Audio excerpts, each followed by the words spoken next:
वृंदावनेश्वरी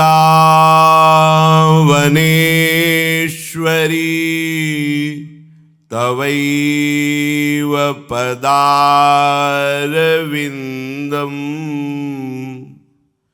प्रेमामृतैकमकरन्द रसौघपूर्णम्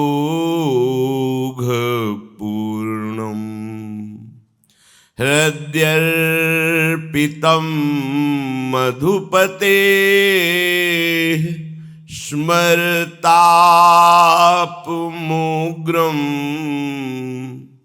निर्वापयत्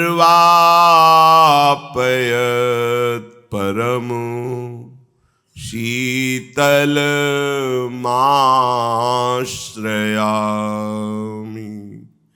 निर्वापयत् परम शीतलमाश्रयामि।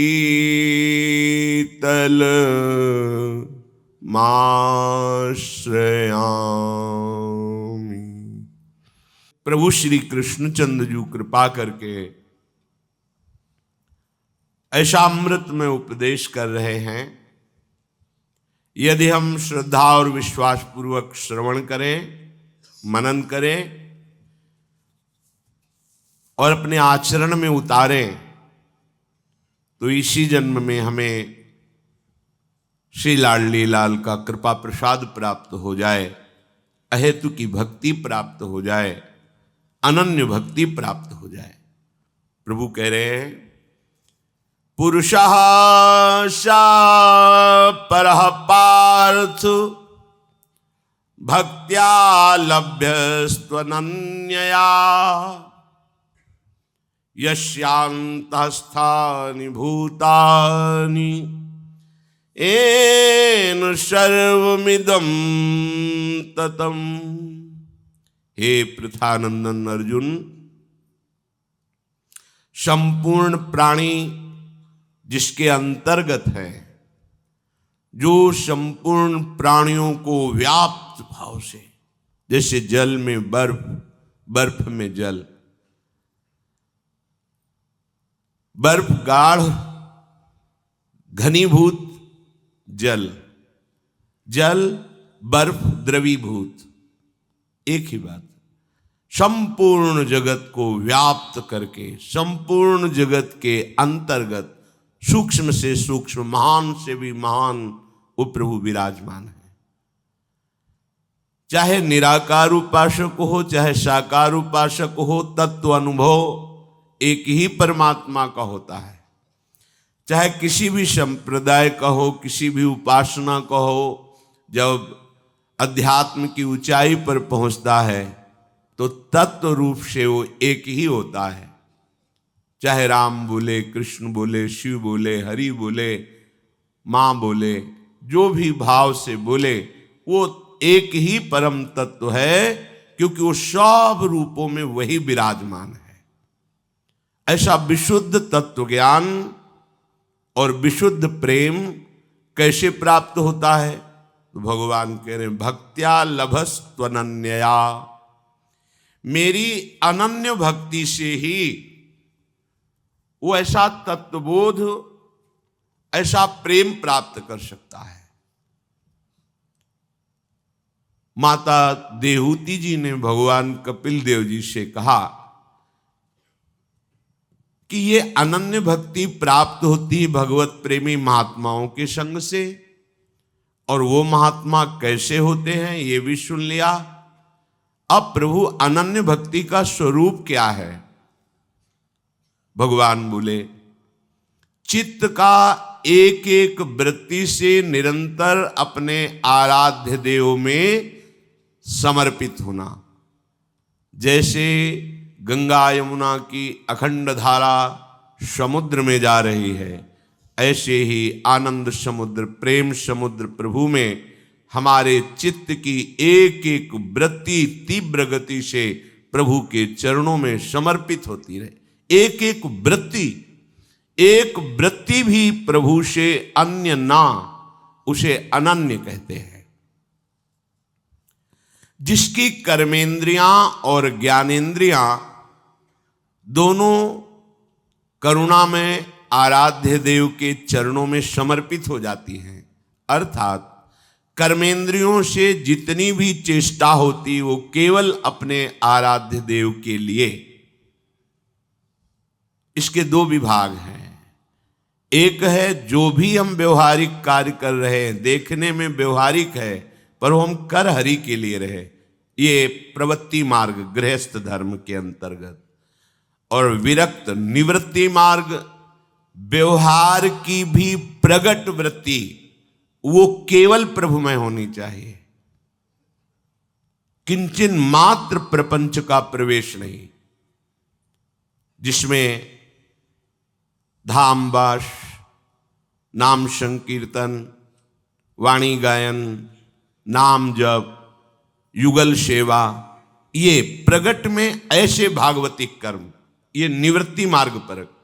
प्रवृत्ति मार्ग में व्यवहारिक नौकरी पेशा आदि करते हुए भी वो प्रभु को समर्पित, जिसकी कर्मेंद्रियां और ज्ञानेंद्रियां दोनों आराध्य देव की प्रसन्नता के लिए ही वर्ताव करती हैं, उसकी एक एक वृत्ति प्रभु में लगने के कारण वो अनन्य भक्ति को प्राप्त हो जाता है। सहज सरल लग रहा है बड़ा कठिन, क्योंकि माया का आकर्षण हमारी एक एक वृत्ति पर प्रहार करता है। कहीं रागात्मक आकर्षण होता है तो कहीं द्वेषात्मक आकर्षण होता है। जब राग द्वेष दोनों खोइए तब खोजिए पद निर्वाण। दोनों का त्याग करने वाला ही अखंड भगवत स्मृति को प्राप्त होता है, ना किसी से राग ना किसी से द्वेष। प्रभु कह रहे हैं ये जो मेरी अनन्य भक्ति है, ये जन्म जन्मांतरों के जितने पाप जमा हैं और जितने शुभ जमा हैं, दोनों को भस्म कर देती है। भगवत प्राप्ति अगर पुण्य है तो भी नहीं होगी, पाप का तो सवाल ही नहीं कि उसमें तो भजन वृत्ति में ही बाधा पड़ जाएगी। जब शुभ और अशुभ, पाप और पुण्य दोनों भस्म हो जाए तब भगवत प्राप्ति हो। शुभ अशुभ दुर्ग विध्वंस बल तब जयति जयति जग उच्चरे, ये श्री भगवान कर देते हैं। वही आचार्य रूप से है, वही गुरुदेव रूप से है, वही भगवत प्रेमी महात्माओं के रूप से है। ये कृपा वपु है हरि के। शरण निरापक पद रमित सकल अशुभ शुभ नंश, तो देत सहज निश्चल भगति सुजय जय श्री हरिवंश, जय जय गुरु हरिवंश। ये आचार्य चरण कृपा करके सब जन्म जन्मांतरों के शुभ अशुभ भंडार को भस्म कर देते हैं। तब इनके नष्ट होते ही देह भाव नष्ट हो जाता है। स्वरूप बोध हुआ, जो उपासना जिस भाव से कर रहे हैं, सहचरी भाव, गोपी भाव, जो जिस वही स्वरूप का बोध हुआ। मैं श्री जीव की सहचरी हूं, सखी हूं, मैं लालजू का मित्र हूं, सखा हूं, मैं श्री कृष्ण की कांता हूं। जो जिस भाव से वो स्वरूप बोध हो जाता है। ये अनन्य भक्ति अत्यंत दुर्लभ भक्ति है। प्रभु कह रहे हैं इसकी प्राप्ति के लिए जब चित्तवृत्ति का एक एक क्षण केवल प्रभु में, तो उसके उपाय बता रहे हैं कि जो मेरी चरण सेवा में प्रीति रखता है, सेवा बहुत बड़ी बात है। प्रभु की सेवा अहोभाग्य, बिना प्रभु की कृपा के कोई प्रभु की सेवा कर ही नहीं सकता है। पर प्रभु की सेवा प्रभु की प्रसन्नता के लिए होनी चाहिए। प्रभु की सेवा को हम बेचें ना तो अनन्य भक्ति प्राप्त हो जाए। जैसे हम अपने ठाकुर का, श्री जी का श्रृंगार इस भाव से यदि करेंगे कि बहुत सुंदर लगे जिससे लोग प्रभावित हों। ये अंतर की बात है। बदल गई, सेवा वही हो रही, फल वृत्ति बदल गई। अगर अपने लाडले के सुख पहुंचाने के लिए सेवा कर रहे हैं तो सेवा वही है, बदल गया भाव। अब अनन्य भक्ति होगी। अगर यह है कि श्रृंगार करके अन्य जनों को लुभायमान करें, जिससे हमें मनचाही प्रणाम नमस्कार अर्थ भोग व्यवस्था, बदल गया भाव। प्रभु की चरण सेवा केवल प्रभु की प्रसन्नता के लिए, ये अंतर की बात है, बाहर की नहीं। अंतर की बात है। यदि हम प्रभु का श्रृंगार करके धन चाहते हैं, लोगों को रिझाना चाहते हैं, वाहवाही चाहते हैं, तो भाव बदल गया। प्रभु को श्रृंगारित करके सेवा करके उनको सुख पहुंचाना चाहते हैं, भाव बदल गया। अनन्य भक्ति तभी प्राप्त होती जब प्रभु की सेवा प्रभु के लिए हो, प्रभु की प्रसन्नता के लिए हो। मेरी प्रसन्नता के लिए ही मेरी सेवा, प्रभु स्वयं कह रहे हैं। अच्छा, जब प्रभु प्रसन्न हुए तो बचा क्या? जा पर कृपा राम की होई, ता पर कृपा करे सब कोई। जब मालिक प्रसन्न है तो अनंत ऐश्वर्य उसके चरणों में खुद झुकेगा। उसको चाहिए या ना चाहिए, वो सब अन मांगे आगे आवेगो, बिना चाह किए अपने आप। बस आपकी निष्ठा आपके आराध्य देव में होनी चाहिए, किसी व्यक्ति की प्रसन्नता में नहीं। ये व्यक्ति राजी हो जाए ऐसा तो बहुत बड़ा कलंक है भक्ति में। किसी व्यक्ति को राजी करना ये ठीक नहीं है। अपने भरतार को राजी करना है, आराध्य देव को राजी करना है, व्यक्ति को नहीं।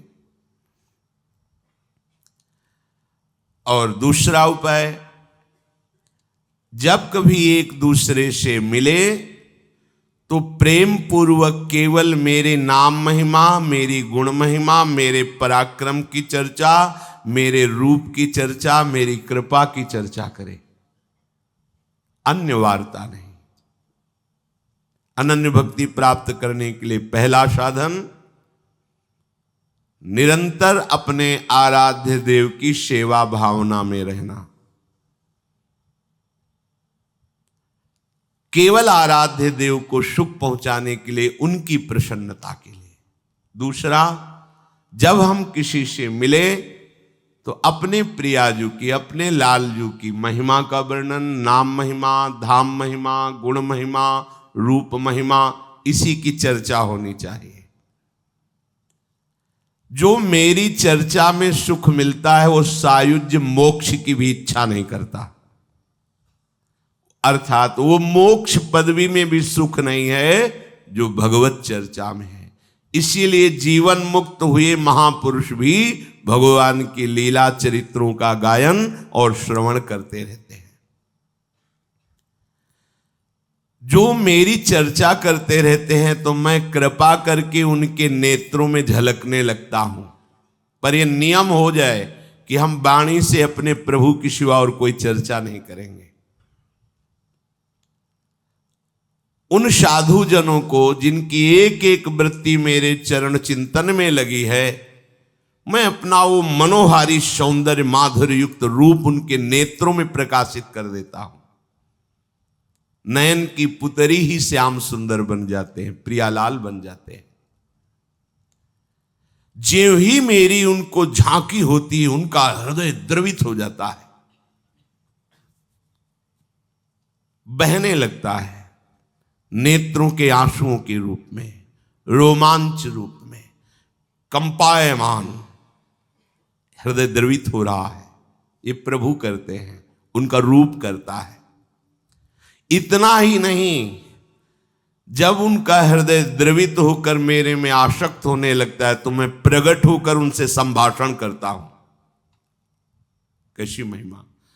पश्यन्ति ते मे रुचिराण्यं वसन्तः प्रसन्न वक्तारुण लोचनानि रूपाणि दिव्यानि वरप्रदानि साकं वाचम स्पृहणीयाम वदन्ति।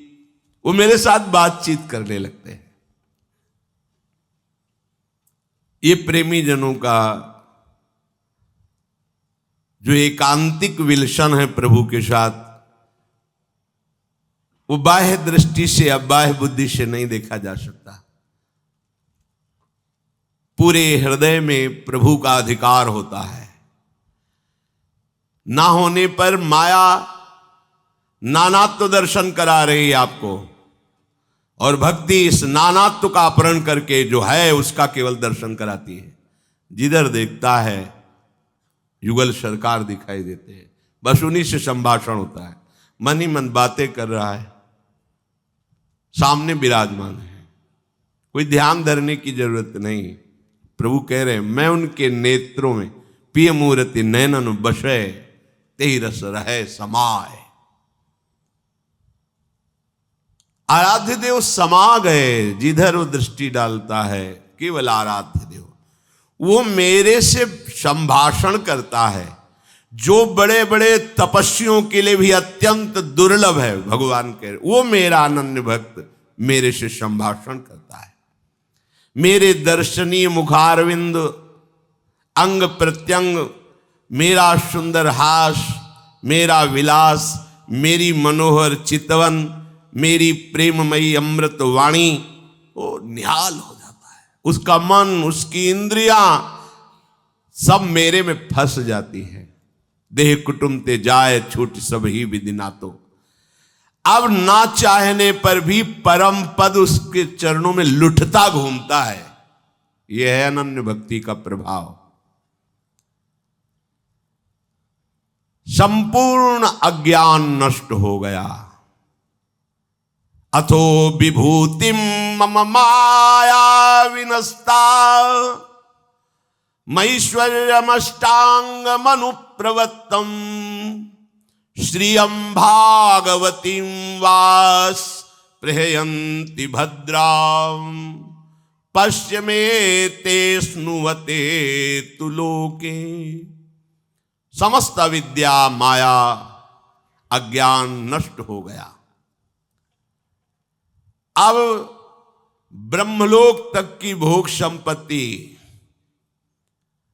अष्ट सिद्धियां, वैकुंठ आदि लोकों का ऐश्वर्य, ये सब उसको घेर लेता है। लोग जैसे कहते हैं ना कि बाबा लोगों के पास तुम पता नहीं क्या है कि मारी संपत्ति घूम रही। भगवान कह रहे, सुनो, जब अनन्य भक्ति जागृत होती है तो ब्रह्मलोक तक का वैभव, वैकुंठ का ऐश्वर्य, अष्ट सिद्धियां ना चाहने पर भी उसे घेरे रहती है। उसके अंदर इनकी इच्छा नहीं होती। वो मेरे धाम में पहुंच करके समस्त विभूतियों का स्वामी हो जाता है। ये भगवान के वचन है। अखिल ब्रह्मांडों के स्वामी रीझ गए तो बचा क्या? जब वही अधीन हो गए तो कौन सा वैभव बचा, कौन सी सिद्धि बची जो अप्राप्य हो, जिसके प्राप्त कर लेने के बाद कुछ भी प्राप्त करना बाकी नहीं रहता। वो है भगवत प्राप्ति। वो अनन्य भक्त को निश्चित निश्चित प्राप्त होती है। मेरा अनन्य भक्त एकमात्र मुझे ही अपना प्रिय, प्रियतम मानता है, अपनी आत्मा मानता है, अपना पुत्र, मित्र, गुरु, सुहृद, इष्टदेव, सब कुछ मेरे को ही मानता है। वो मेरे आश्रय में रहता है। मेरे भक्तजन परम शांत दिव्य लीलाओं में प्रवेश पाकर मेरे साथ मेरे धाम में निरंतर रहता है। जहां काल का भी प्रवेश नहीं है वो मेरा परम धाम है। माता जी, इमं लोकम तथैवा मुमात्मानमुभयायिनम् आत्मानमनुये चेह ये रायः पशवो गृहाः। जो लोग इस लोक और परलोक इन दोनों लोकों में साथ जाने वाले वासना में लिंग देह को, शरीर को, धन, पशु, पुत्र, परिवार, गृह आदि को, अन्य अन्य भोग सामग्रियों को, सबको मेरे चरणों में त्याग देते हैं, मेरे चरणों में समर्पित कर देते हैं, उनके हृदय में ये अनन्य भक्ति जागृत होती। कुछ नहीं, प्रभु के सिवा मेरा कुछ नहीं। जब तक हमारे हृदय में ये समर्पण वृत्ति नहीं आती तब तक बात नहीं बनती। महाप्रभु श्री हरिवंश चंद्रजू के शिष्य श्री हरिदास जी कई इस नाम के महापुरुष हुए हैं। महाप्रभु चैतन्य देव के परिकर में हरिदास जी महाराज, पूज्य श्री ललिता अवतार श्री स्वामी जी महाराज, श्री स्वामी श्री हरिदास जी महाराज, ऐसे ही महाप्रभु के शिष्यों में भी श्री हरिदास जी का नाम आता है। इनके लिए नाभाजी लिख रहे हैं कि धन्य है इनकी माता जो ऐसा पुत्र जन्मा। हरिदास भक्त निहित धनी जननी एक जन्यो, अमित महागुण गोप शारबित सोई जाने, देखत को तुलाधार दूर आशय उन्माने, दे दमामो पैंज विदित वृंदावन पायो, राधा वल्लभ भजन प्रगट परताप दिखायो, परम धर्म साधन सुदृढ़ कलयुग काम धेनु में गण्यो, हरिदास भक्त निहित धन जननी एक जन्यो। धन्य है उस माता को जिसने एक ऐसा पुत्र पैदा कर ले। कैसा? जो भगवान का भजन परायण। जब लक्ष्मण जी महाराज माता सुमित्रा जी के चरणों में प्रणाम करके कहा कि मुझे आज्ञा कीजिए, मेरे प्राणधन प्रभु 14 वर्ष के लिए वनवास जा रहे हैं, मैं उनकी सेवा में समर्पित, प्रतिपल उनकी सेवा में समर्पित यहां कैसे रह सकता हूं, आप आज्ञा कीजिए। आंसू भर करके माता जी ने कहा, पुत्रवती जुवती जग सोई, आज मुझे पुत्रवती कहलाने का तूने अधिकार दे दिया। नहीं, वो मां मां कहलाने योग्य नहीं है। जिसका पुत्र परहित की भावना से रहित है, सुसुख वांछा में पापाचरण करता है, इससे तो अच्छा है पुत्र ना हो। जो अधर्म परायण है, पापाचरण करता है, समाज को दुख देता है। जब कश्यप जी से दिति जी को गर्भ रहा और कश्यप जी ने कहा तुमने बड़ा अनर्थ कर दिया, तुम अपनी काम वेदना को संभाल नहीं पाई और संध्या के समय ऐसा मेरे से कर्म करवा दिया। पुत्र तो होगा पर समस्त जीवों को कष्ट देने वाला देवद्रोही हरि विरोधी होगा, क्योंकि समय ठीक नहीं था, संध्याकालीन समय, ये केवल भजन का समय होता है। उन्होंने कहा यदि ऐसा पुत्र होगा तो गर्भ से ही नहीं निकलने देंगी। हिरणाक्ष हिरण्यकश्यप गर्भ से ही नहीं निकलने देंगी। गर्भ बढ़ने लगा, रोक लिया गर्भ को। दैवी शक्ति संपन्न माता है। अगर देवद्रोही हरि विद्रोही पुत्र हो तो मैं गर्भ तो धारण हो गया पर मैं गर्भ ही प्रसव नहीं होने दूंगी, अंदर ही पूरी आयु उनकी व्यतीत करवा के नष्ट कर दूंगी, बाहर नहीं निकलने दूंगी। तब उन्होंने कहा ऐसा नहीं, तुम्हारा सौभाग्य भी उदय होगा, तुम्हारे पुत्र का जो पुत्र होगा वो महाभागवत हरि को अधीन करने वाला होगा, भक्तराज प्रहलाद। तो फिर कहा यदि ऐसा सौभाग्य है तो प्रसव होने देंगी। पुत्र ना सही पौत्र तो भगवान का भक्त होगा। जननी जने तो अस जने कै दाता कैसु, सबको सुख देने वाला, सबकी रक्षा करने वाला भगवान का भजन करने वाला पुत्र वही है पुत्र। पुत्रवती जुवती जग सोई, जाकर सुत राम भक्त हुई। न तरु बांझ भली बादि बियानी, राम विमुख सुतते बढ़ानी। भगवान का विरोधी पुत्र पैदा हो तो बांझ रह जाना अच्छा है। माता जी ने कहा यदि राम वनवास जाते हैं तो आज मैं पुत्रवती कहलाने योग्य हूं कि तुम उनकी सेवा में जा रहे हो, धन्य है, जाओ तुम। ऐसे ही कह रहे हैं कि धन्य है उस जननी को जो भगवत भजन करने वाले बालक को प्रकट, एक ही काफी है। और जो अपने भजन प्रेम से हरि को अधीन कर लिया, ऐसे हरिदास जैसे पुत्र को जन्म देने वाली माता को कोटिशा नमन, कोटिशा प्रणाम है। ये अपने गुरु वचनों में बहुत अनन्य।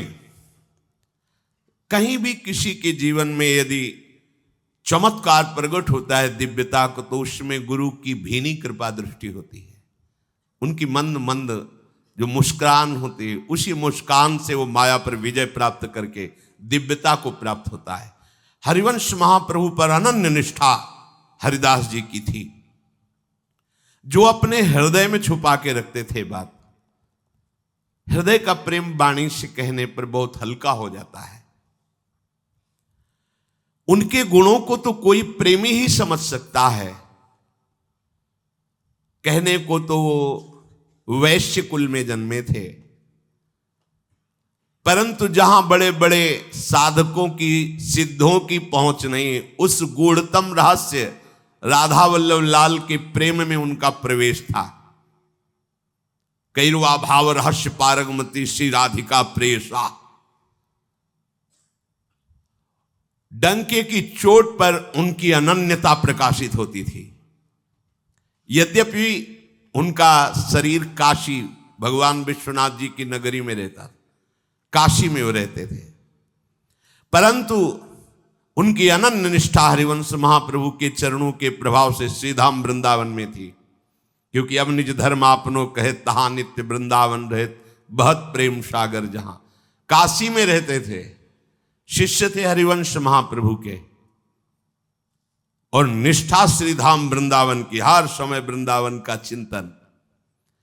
वृंदावन की रज जीवन थी, अर्थात काशी में रहते हुए रोज वृंदावन की रज को लगाना।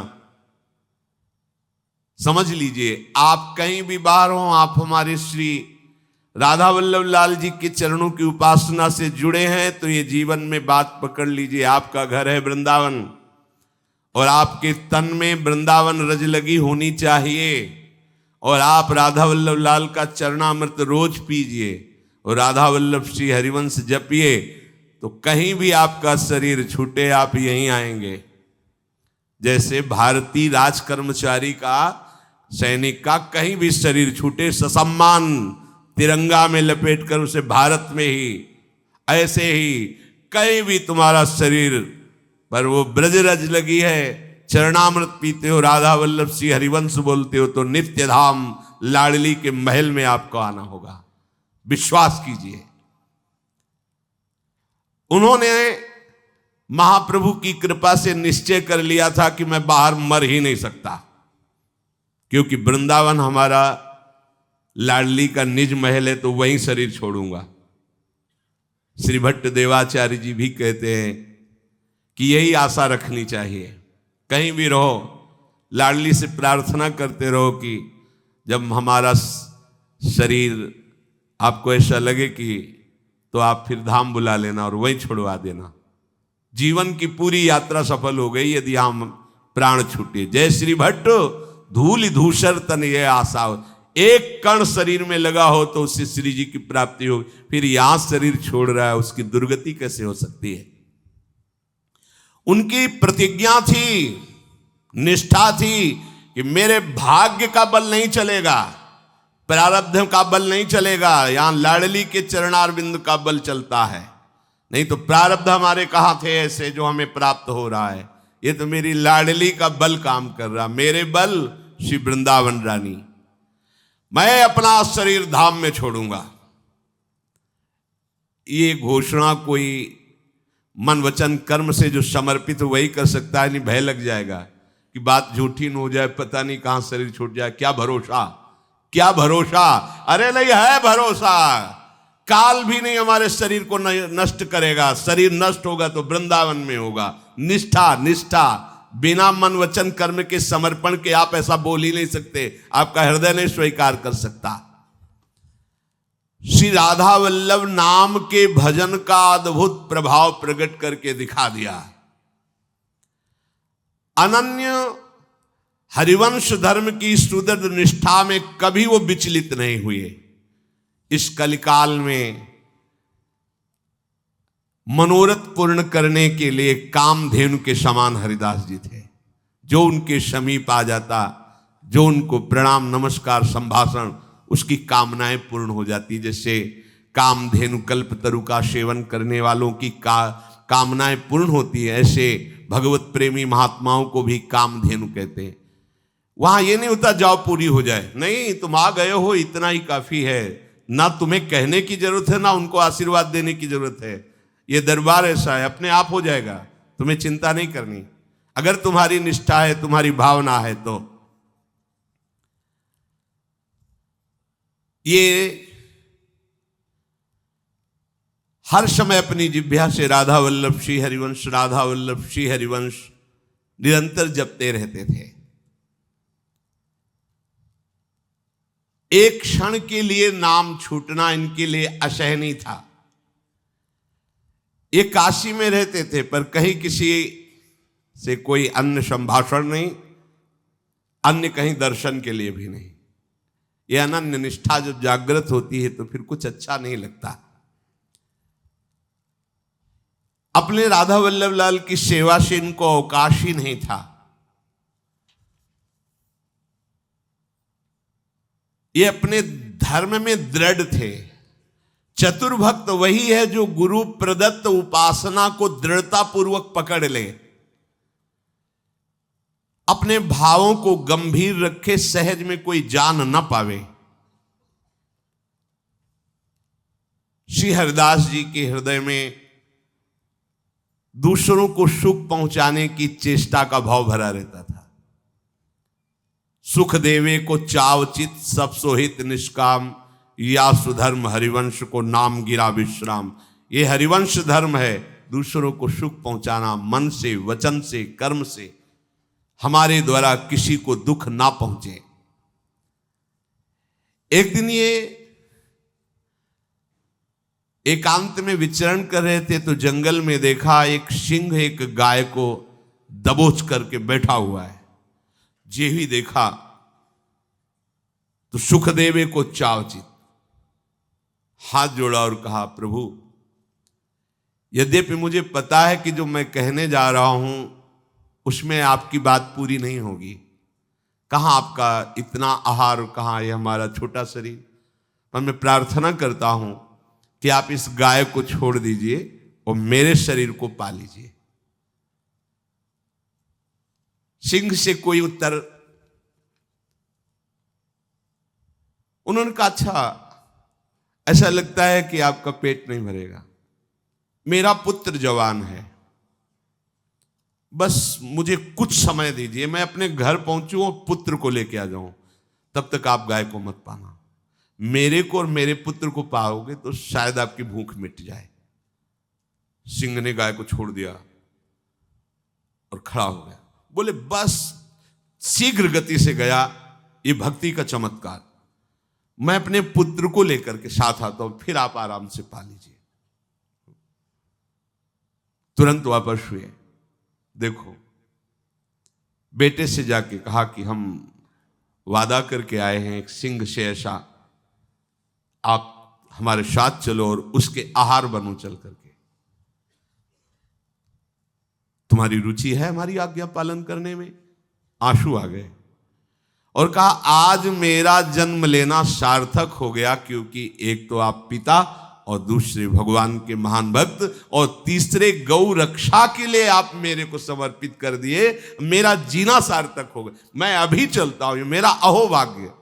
भला कोई अपने पिता की यह बात मानेगा कि सिंह के सामने जाके समर्पित हो जा? चल दिए तुरंत। सामने गए तो सिंह वैसे ही खड़ा था। कहा प्रभु ये शरीर और पुत्र का शरीर दोनों आपका भोजन है, आप पा लीजिए। आपने कृपा करके हमारी प्रार्थना सुनी, गाय को छोड़ दिया, आप पा लीजिए। बड़ी जोर से दहाड़ मारी, मनु जैसे उनके ऊपर आक्रमण किया हो। आंख मुन के राधा वल्लभ श्री हरिवंश, राधा वल्लभ श्री हरिवंश। ये कोई बचाव पक्ष से नहीं, सहज समर्पित कि अपने प्रभु का स्मरण करते हुए ये शरीर इनका आहार बन जाए। जब दहाड़ के बाद कोई शरीर में हलचल नहीं हुई सिंह के द्वारा करने पर, तो आंख खुलकर देखा सामने तो चतुर्भुज भगवान नारायण। तो उन्होंने कहा जानते हो कि हमारे हृदय में कोई फर्क नहीं पड़ेगा, फिर ऐसी लीला क्यों कर रहे हो? ये तो हमें पता है कि किसी भी रूप में हो आप ही हो, इसीलिए हमने आपसे प्रार्थना की थी। पर ये आप क्यों? जानते हो ना हमारे हृदय की निष्ठा कि हम आपको प्रणाम भी नहीं करेंगे। ये हटाओ दो भुजा और ललित त्रिभंगी रूप, और अकेले नहीं प्रियाजू के साथ। प्रभु मुस्कुराए, जब भी मुस्कुराए तो देखा निकसी कुंज ठाढ़े भय, भुजा परस्पर अंश, श्री राधा वल्लभ मुख कमल निरख नयन, प्रिया प्रीतम। चरणों में लौट गए और कहा प्रिया प्रीतम कि तुम्हारी इस निष्ठा से मैं बहुत प्रसन्न हूं।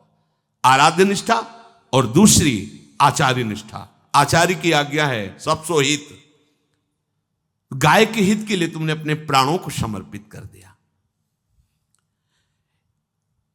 हरिदास जी प्रिया प्रीतम के प्रेम में मगन होकर के श्री वृंदावन धाम की ही लीलाओं का चिंतन करते रहते थे। इनके 4 बेटियां थी। विचार किया कि इनका ब्याह करेंगे, संसारिक पुरुषों को देंगे। हमारे घर में भक्ति के संस्कार हैं, पता नहीं आगे कैसे संस्कार हो, इनका जीवन व्यर्थ चला जाएगा। तो भगवत प्रेमी महात्माओं के यहां विरक्त भेष से उनको श्री जी की सेवा के लिए समर्पित कर दिया। हमें संसारी पुरुषों को नहीं देना। ऐसा उनकी आंतरिक निष्ठा की अपनी 4 कन्याओं को संत सेवा में विरक्त बना करके श्री जी की सेवा के लिए समर्पित कर दिया। श्री हरिदास जी संतों में अपने राधा वल्लभ लाल को देखते थे। श्री हरिराम व्यास जी, जो भी महान भगवत प्रेमी जन हुए हैं। देखो काशी की इतनी बड़ी महिमा है, काश्याम मरणान मुक्त ही। काशी में शरीर छूट जाए तो मोक्ष पदवी की प्राप्ति होती है, जो बड़ा दुर्लभ पद है। स्वयं भगवान शंकर जी काशी मरत जंतु अवलोकी, जासु नाम बल करो विशोकी। कोई भी जंतु भी मरता है तारक मंत्र देकर मोक्ष पद प्रदान करते हैं। ये मुक्ति की और ज्ञान की खान है काशी। भवानी और भगवान भव अर्थात उमा और भगवान शंकर सदैव वहां प्रगट में विराजमान रहते हैं। मुक्ति जन्म महि जान ज्ञान खान अघानी कर, जहां बस शंभु भवानी सो काशी से ही कसना। काशी में शरीर त्यागने पर कैवल्य मुक्ति होती है, पर हरिदास जी के हृदय में बिल्कुल ऐसा भाव नहीं। तो उनका था कि वृंदावन रज में ही शरीर छूटे, मैं वृंदावन के सिवा कहीं शरीर नहीं छोड़ सकता। वृंदावन रस है ही ऐसा। शरण श्री वृंदावन की जइए, युगल बिहारी चरण कमल सो, निश दिन नेह लगइए। शरण श्री वृंदावन की जइए, सेवा कुंज समीप बैठ के, दंपति ध्यान समइए। होए भावना सिद्ध सहज ही, निरखि नैन हुलसइए। शरण श्री वृंदावन की जइए। लय लय शीत रसिक संतन के, बाधा भूख भगइये, शीतल सुंदर जल जमुना को, पी पी प्यास मिटइये।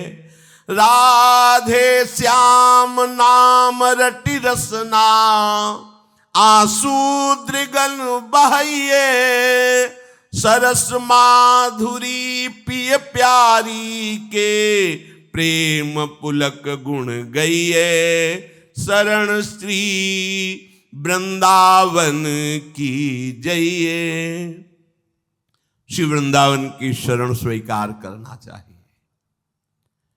युगल बिहारी बिहारिणी जू के चरणों में रात दिन अखंड स्मृति वृंदावन रजरानी प्रदान करती है।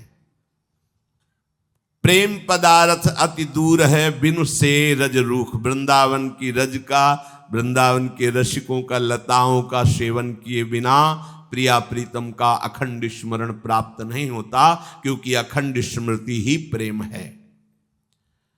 सेवा कुंज की किसी कुंज के समीप बैठ करके श्री प्रियाजू का ध्यान, प्रीतम जू का ध्यान, इसी से, इसी रज से सिद्ध भावना होती है, भावदेह की प्राप्ति होती है। यहां के वास का अद्भुत प्रभाव है।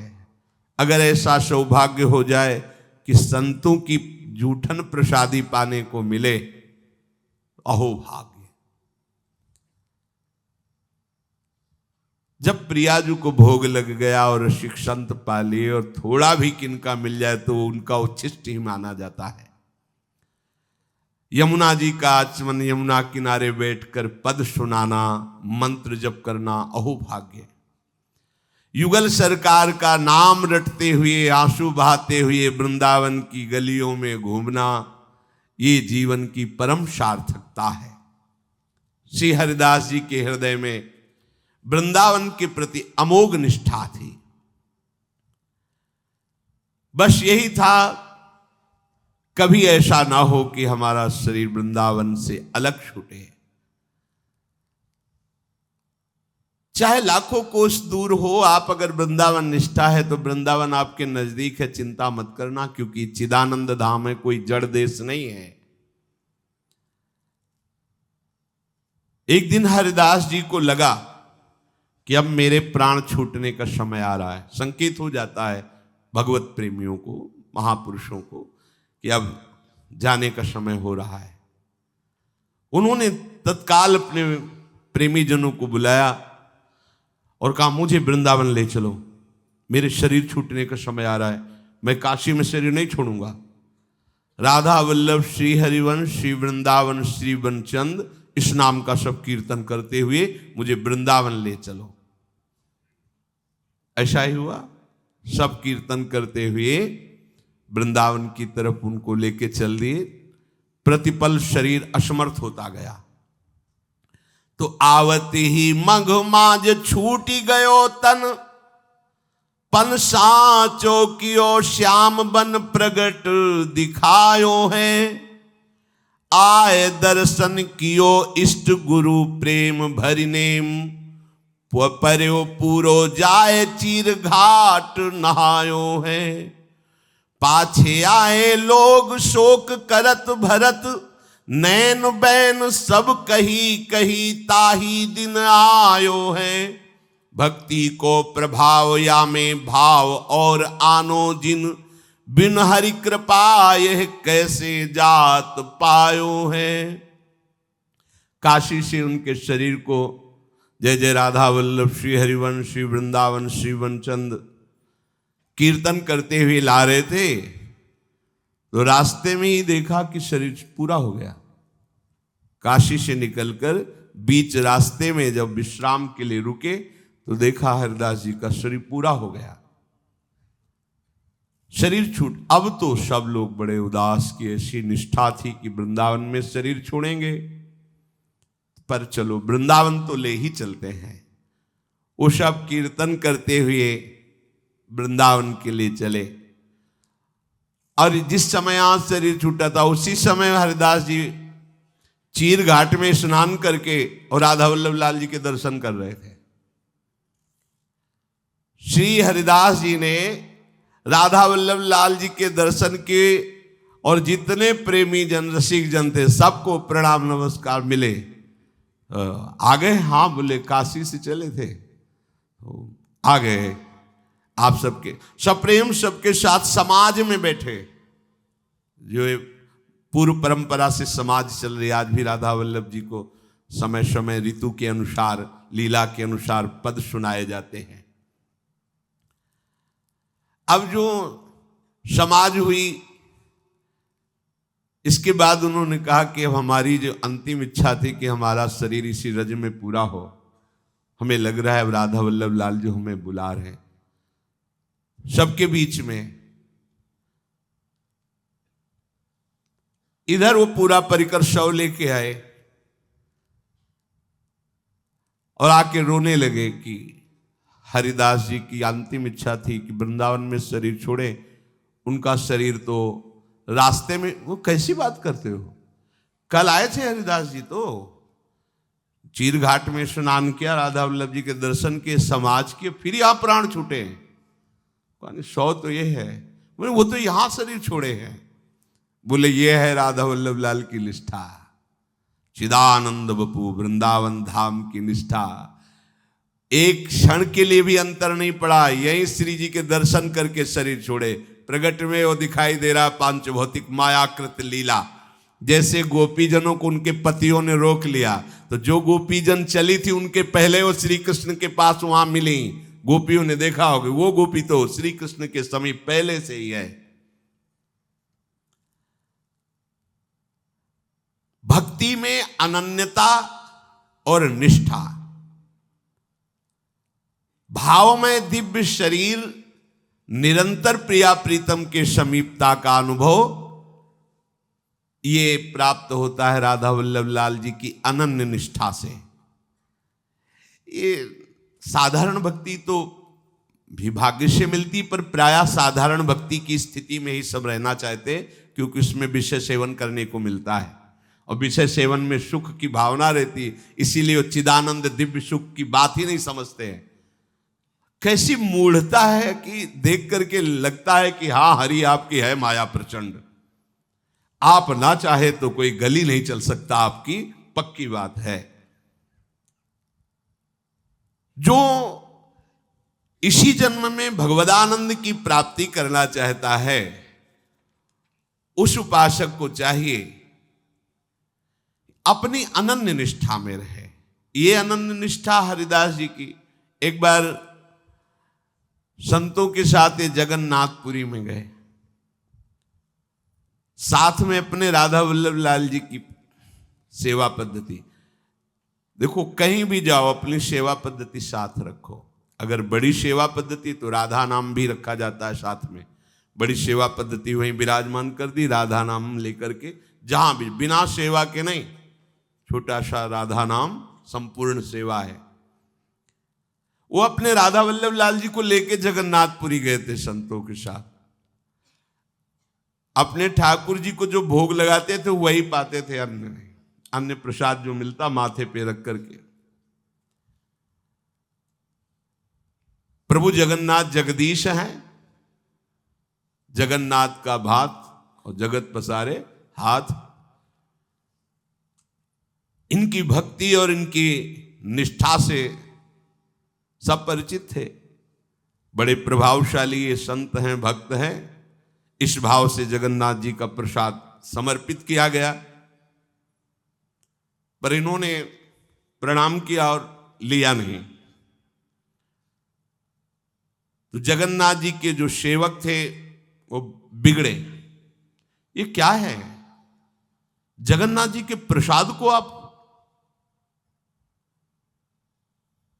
तो वहां कुछ जो विज्ञ जन थे उन्होंने कहा नहीं, आप ऐसा मत बोलिए, अब ये निष्ठा इनकी अपनी है। अरे तो प्रभु की ही तो उपासना करते हैं, जगन्नाथ जी का प्रसाद नहीं लिया। बड़ा संतुष्टता हुई जगन्नाथ जी के पार्षदों की कि कैसे ये भक्त हैं। एक तरफ भक्ति की इतनी उच्च अवस्था इनकी हम सुनते हैं, दूसरी तरफ ये बर्ताव। बड़ी महिमा है जगन्नाथ जी के प्रसाद की। वहां के राजा एक बार पाशे खेल रहे थे, राज मनोरंजन चौसर, जगन्नाथ जी के पार्षद प्रसाद लाए, तो ऐसे पाशा खेलने में ऐसे कर दिया। फिर ध्यान आया कि बायां हाथ जगन्नाथ जी के प्रसाद। उन्होंने कहा कि राजन आप होश में, बायां हाथ कैसे प्रसाद के लिए बढ़ा दिया? तब उनको ध्यान आया, बड़ा पश्चाताप हो, प्रसाद तो लिया पर अंदर जल गए। प्रभु के प्रसाद के लिए बायां हाथ उठा, दाया किस काम का? कटवा दिया दाया हाथ, कटवा दे, तू किस काम का? जब तू हरि के प्रसाद, जगन्नाथ जी के, ऐसी बड़ी महिमा है, ऐसा नहीं, पर ये लाडली के लाडलों की कुछ अनन्य निष्ठा का ही। अब वो असंतुष्ट होकर रात्रि में जगन्नाथ जी को शयन कराया और शयन किए। तो जगन्नाथ जी स्वप्न में आकर के बोले कि आप ऐसा मत समझो कि वो हमारे प्रसाद का अपमान करते हैं, नहीं, वो प्रियाजू की निष्ठा वाले हैं, और जिन प्रियाजू का अधरामृत उच्छिष्ट मैं भी पाला चाहता हूं, उन प्रियाजू के उच्छिष्ट पाने वाले के लिए आप ऐसा ना सोचे कि वो प्रसाद की अवहेलना करते, नहीं, वो लाडली की अनन्य सहचरी हैं। ये जो प्रियालाल की वृंदावन नित्य विहार की उपासना है, इसमें श्री किशोरी जी के चरणारविंद की ठसक में भरी हुई जो उपासना वृत्ति है, इसमें यदि हमारी लाडली जो पार्श्व में विराजमान नहीं, तो फिर वो जो लाडली के निज जन है वो स्वाद नहीं ले सकते।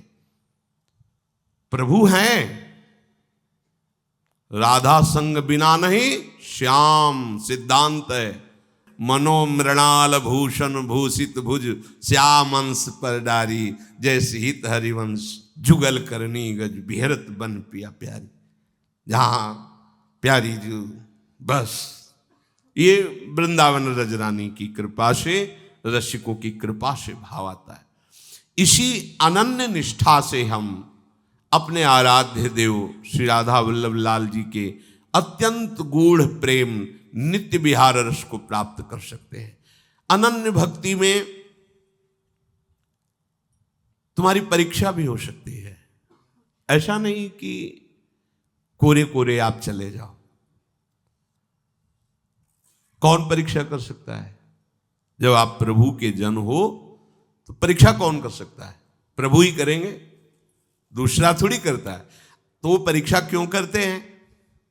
क्योंकि वो दिखाते हैं कि मेरे प्रेमी भक्त का ये स्वरूप होता है। वो तो जानते ही हैं, सबको दिखाते हैं कि देखो मेरी अनन्य भक्ति का स्वरूप। उदाहरण क्या होता है? ऐसा भक्त होता है जो जीवित ही लगकर हो जावे सो शक्कर को खावेगा, कोह मोह से टक्कर लेवे तब फक्कड़ पद पावेगा। फक्कड़ बने शांत, जादू जाहिर चक्कर मक्कर छोड़ स्वरूप समावेगा, युगलानन्य अनूप माधुरी सुन सुनाय सरसावेगा। बोले जो जीवित मरा हुआ हो गया, कोई प्रभाव नहीं तुम्हारे मान का भी और अपमान का, बोले वो प्रियालाल के प्रेम मिठास का स्वादी होता है। जो काम और मोह से टक्कर लेता वही फक्कड़ है, नहीं तो फक्कड़ किस बात के है? कामी और मोही और फक्कड़ बड़ा अंतर हो गया ना। निर्मोही निष्कामी ही फक्कड़ कहला सकता है। अरे बोले बड़े फक्कड़ महात्मा है क्या? कोई फिकर नहीं, फिकर फार फकनी करे ताको नाम फकीर। कोई चिंता अपनी रह जाए तो यार बाबा जी काहे के, फिर अपनी चिंता, खान पान विश्राम कल्याण अपनी चिंता। संतों को चिंता होती है जगत मंगल की अपनी। ये माया का जादू चक्कर मक्कर उसके ऊपर नहीं चलता जो फक्कड़ होता है। क्यों? हर समय युगल रूप माधुरी का नाम गुणगान चिंतन करता रहता है। भक्त की पहचान है कि बिना नाम के वो एक क्षण भी नहीं रह सकता। कई बार गुरुदेव भगवान को देखा शांत बैठे, और जहां कोई आया तो क्या पहले नहीं चल रहा? पहले एकदम, अब कोई आया कोई बात करे, कोई एकदम अंदर मन से भी और वाणी से भी। आप गौर से देखना, यहां हिलता नजर आएगा महाराज जी के, बस ऐसी मुद्रा, निरंतर खतरा, कोई बात करेगा, कोई बोले, नाम चल रहा है, शांत मानसिक चल रहा है। बिना कीर्तन के, बिना नाम जप के एक क्षण भी नहीं रह सकता भक्त। अनन्य भक्ति की पहचान है। सभी जीवों के प्रति निर्मलता का व्यवहार केवल संत ही कर सकते हैं। 68 तीरथ तहां बसे, जहां हरि कथा प्रसंग, सरस माधुरी भक्ति को निस दिन बरसे रंग। पापी सुने न हरि कथा, ऊंघे के उठ जाए, परसा अवगुण उर धरे, सुने न फिर पछताए। कलयुग केवल कीर्तन करनो बरनो वेद, सरस माधुरी हरि मिले सतगुरु दीन हो भेद। 68 तीर्थ वहां वास करते जहां भगवान की चर्चा होती है, जहां नाम कीर्तन होता है। वहां बैठने मात्र से हृदय में भक्ति का रंग चढ़ जाएगा। जहां अखंड नाम कीर्तन, भगवत चर्चा, भगवत गुणगान, वहां के परमाणु भक्ति, ये धाम ही वैसे ही महामहिम। यहां भक्ति नृत्यति, और फिर नाम कीर्तन, भगवत चर्चा, तो फिर क्या कहना है। बोले ऐसी जगह जाकर के जो पापी जन हैं उन पर भी कृपा होती है, वो पहुंच जाते हैं कृपा से। पर वहां जाने पर 2 बातें होती हैं। सो गए, ध्यान रखना किस लाइन में बैठना चाहते हो, आप देख लो। पापी सुने न हरि कथा, ऊंघे कै उठ जाए। पूरी कथा निकल गई, पता ही नहीं चला कि क्या प्रसंग था। परसाओ गुण उर धरे, सुने न फिर पछताए। अच्छा, भगवान ने बनाया ही है गुण और दोष से मिश्रित, तो अगर आप अवगुण देखना चाहोगे तो भरपूर मिलेंगे, और गुण देखना चाहोगे तो भरपूर मिलेंगे, और भाव से भगवत दर्शन करना चाहोगे तो भरपूर मिलेंगे। जाकी रही भावना जैसी, प्रभु मूर्ति देखी तिन तैसी। आप जिस भावना से देखोगे आपको मिलेगा, क्योंकि आपकी दृष्टि ही सृष्टि है। आप जैसा देखना चाहोगे वैसा आपको दिखाई देगा। तो जो केवल नाम कीर्तन और भगवत चर्चा सुनता रहता है, उसने सदगुरु के भेद को जान लिया। सदगुरु ने जो उपासना का भेद वो जान गया। नाम जपना, नाम कीर्तन और भगवत गुणगान, ये समर्थ भगवत प्राप्ति के लिए है। यथा चतुर्भी कनकम परीक्षते, निघर्षण छेदन तापताडनैः, तथा चतुर्भी पुरुषा परीक्षते श्रुतेन शीलेन कुलेन कर्मणा। कसौटी पर कसने, काटने, तपाने और पीटने से खरे सोने की और निखार वृत्ति आती है। ऐसे ही किस प्रकार की विद्या का जागरण हुआ है इसके हृदय में, कैसा ये जितेंद्रिय है, शील आचरण कैसा है, किस कोटि का है, ये परीक्षा से ही जाना जाता है। एक बार श्री संत दर्शन और भक्ति महिमा का प्रचार करने के लिए श्री राघवदास जी नाम के एक महात्मा भ्रमण कर रहे थे। तो एक थे धनी मानी, भक्त स्वभाव के थे, उन्होंने उनको रोका। वो साधुओं को बहुत अच्छे अच्छे पदार्थ पवाते थे, बड़ी सेवा करते थे, पर वो बिना परीक्षा लिए किसी भी संत पर श्रद्धा नहीं करते थे।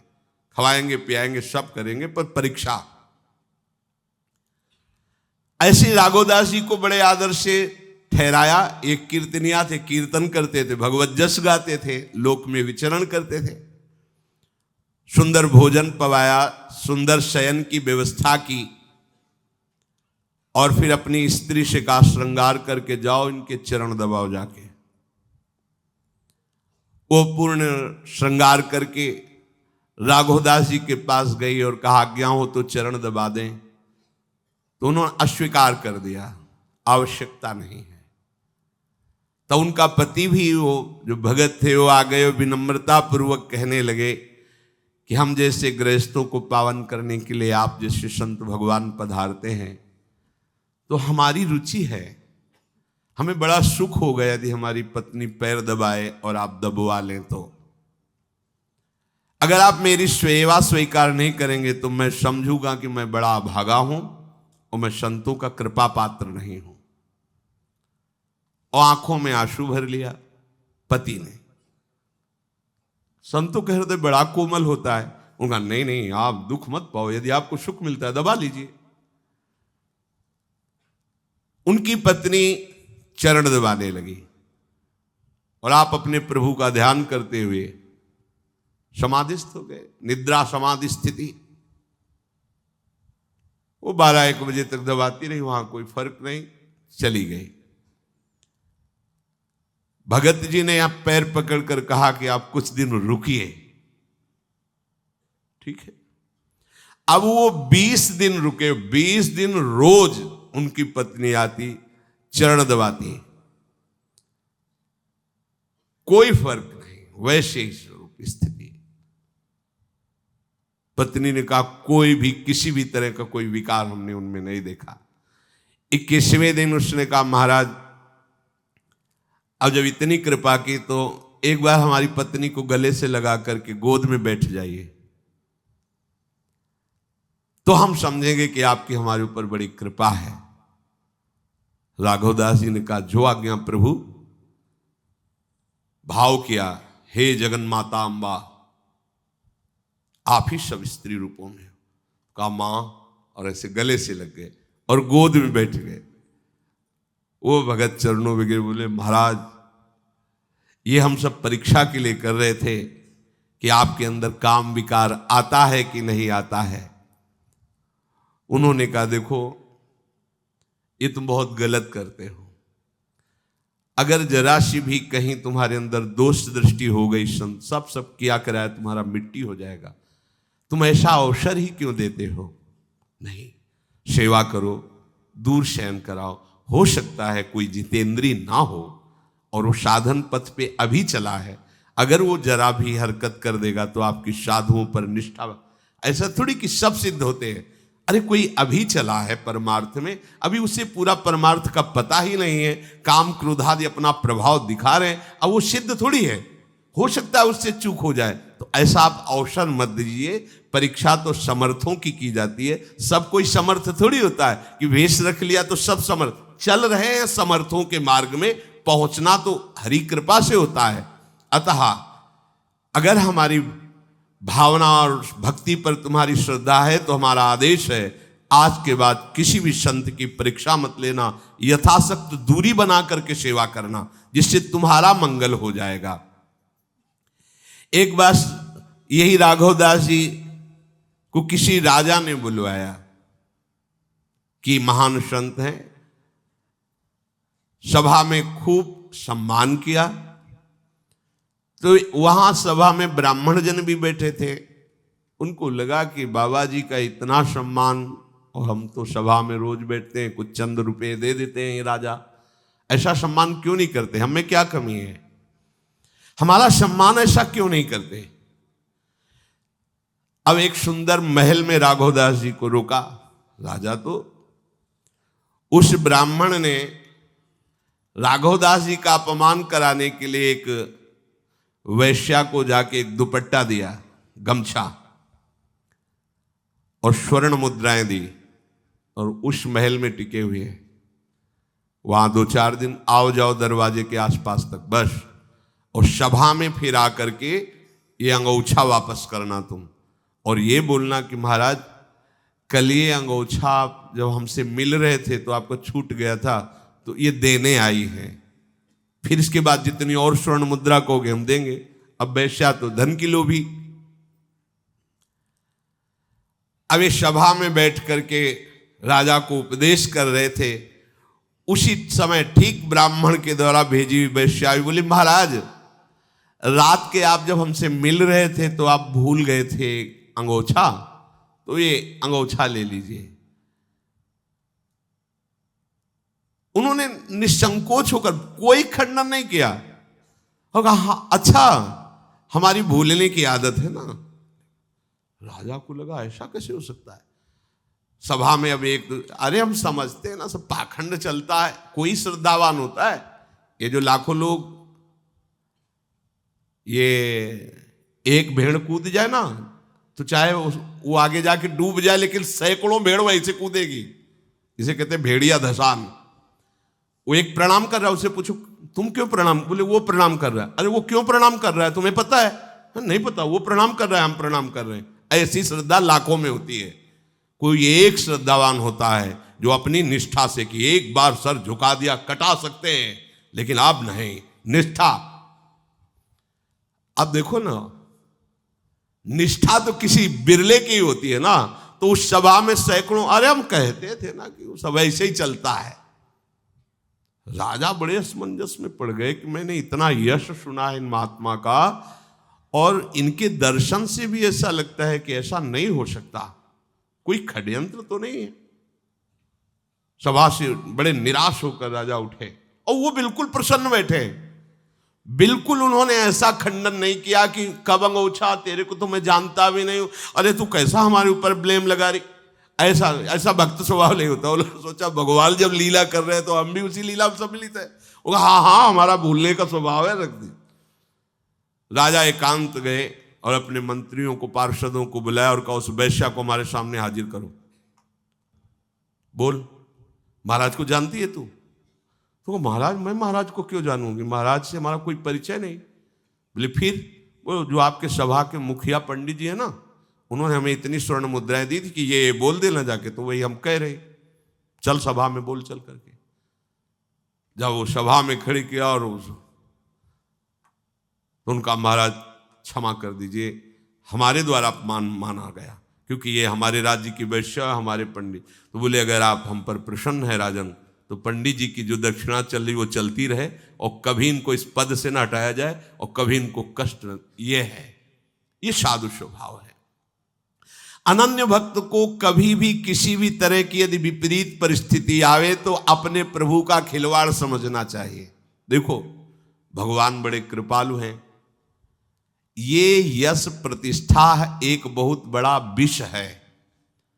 जब विष का इंजेक्शन लगता है तो विष के ही इंजेक्शन से उसका जहर निकाला जाता है। सांप काटता है ना, तो उसी के जहर से उसको नष्ट किया जाता है। तो जब ये विष चढ़ता है तो निंदा रूपी विष का इंजेक्शन लगाया जाता है, क्योंकि भगवान का भक्त विषैले पदार्थ से युक्त नहीं हो सकता। सम्मानम कलयाति घोर गरलम। सम्मान क्या है? घोर विष है। तो अब एक जहरीला इंजेक्शन लगता है, फिर तैयार रहना। जिसको ये नशा चढ़ रहा हो कि हमारा बड़ा यश हो रहा है, बहुत प्रणाम, बहुत नमस्कार, तो एक इंजेक्शन स्पेशल तैयार किया जा रहा है। पहले से तैयार रहना, आएगा, आ रहा है, लग रहा है, लगेगा। जैसे एक लगा, बोले तो कम क्षमता वाला है, अभी कुछ फर्क नहीं पड़ा, बोले और भरो, डबल करो, उसे डबल क्षमता का लगाओ। आप देखो विष को उतारने के लिए जैसे विष, ऐसे संतों की जीवनी पढ़ के देख लो।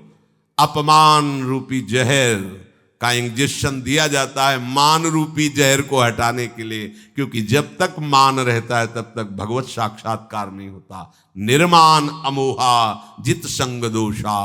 मान रहित, मोह रहित ही, संग दोष रहित ही द्वंद्व पर विजय प्राप्त करने वाला, कामनाओं का त्यागी, आत्मस्वरूप में स्थित महापुरुष ही जीवन मुक्त परमहंस है, अनन्य भक्त है। इसलिए निरंतर नाम जप करते हुए, किसी से भी किसी भी तरह का द्वेष आदि ना करते हुए अपने प्रियालाल के चरणों में इसी जन्म में हमें प्राप्त करना है, ऐसी निष्ठा रख के श्री राधा वल्लभ लाल की।